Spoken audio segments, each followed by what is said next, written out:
All right, Connor, thanks. It is now 6:45, another big day, a big opinion day for the highest court in the country. Decisions that could impact national election laws in the future. Our Scripps News Group's Stephanie Liebergen is live with us this morning. And Stephanie, there are two cases the Supreme Court is looking at to make these decisions. So what are we looking at this morning?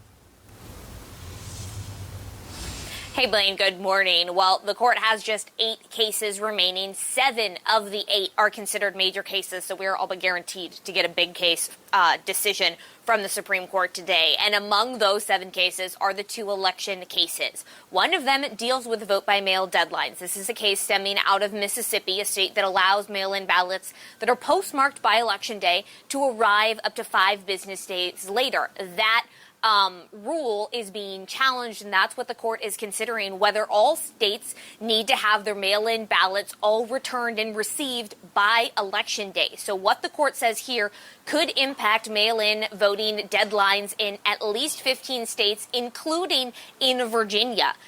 So this is a really important one of the 2 election cases that could have a really wide impact on voters, potentially later this year for the midterms coming up in November. It all depends on how exactly the court writes their ultimate opinion. The other election case that we are waiting for deals with campaign finance laws. And in that case, there is a federal law that limits how much political parties and candidates can cooperate and coordinate when it comes to campaign spending.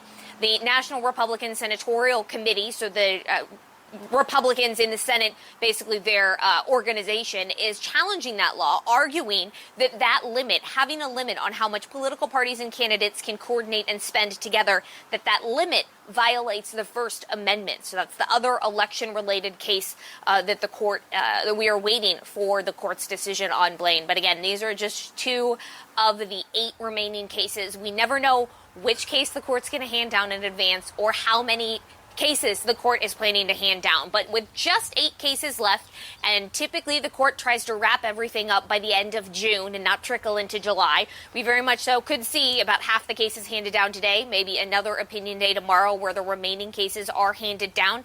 But we never know exactly what is going to roll out from the court, but we'll start getting those opinions at 10 o'clock Eastern time this morning, and we'll have to wait and see if either of those election cases are among the opinions the court hands down later this morning, Blaine. And we know we'll be watching that for you on News 3 at noon as well, with any updates that come out of Washington. Stephanie, thanks so much for joining us this morning. Our time now is 6:48.